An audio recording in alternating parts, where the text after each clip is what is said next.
কোনো কথা চলবে না, প্রত্যেকটা প্রবাসীকে কথা বলতে হবে। রেমিটেন্স শটডাউন অব্যাহত রাখতে হবে আগামী 5 মাসের জন্য। সিটার আসিফ নজরুলের পিছন দিয়া গোটা গোটা ডিম ভরা লাগবে। সমন্বয়কের চেয়ারে বসার আগে বলেছিল এয়ারপোর্টে প্রবাসীদেরকে ভিআইপি মর্যাদা দিবে। এখন প্রত্যেকটা মুহূর্ত প্রবাসীরা নির্যাতনের শিকার হয়, তাদের লাগেজ কেটে মালসামানা চুরি করে চোরের দলেরা। আর আসিফ নজরুল কয় প্রবাসীরা ফাইজলামো করতেছে, ফাইজলামোরও একটা লিমিট আছে। তোমার পিছন দিয়ে ডিম দেওয়া হবে। তুমি কি একটা আইন করেছো? প্রবাসীরা দেশে যায় 2 মাসের বেশি থাকলে তাদের ফোন রেজিস্ট্রেশন করা লাগবে।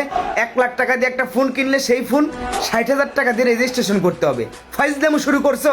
তোমাদের বাবার টাকা দিয়ে ফোন কিনছি যে দেশে যাওয়ার পর তোমাদেরকে টাকা দিয়ে রেজিস্ট্রেশন করে নিতে হবে আমাদের ফোন। কোনো কথা চলবে না। প্রত্যেকটা প্রবাসী ভাই বোনদের আবারও দৃষ্টি আকর্ষণ করে বলছি, এই বিষয়ে কোনো ছাড় নাই। আবারও রেমিটেন্স শটডাউন 5 মাসের জন্য। সবাই ভালো থাকবেন, রেমিটেন্স শটডাউন অব্যাহত রাখবেন।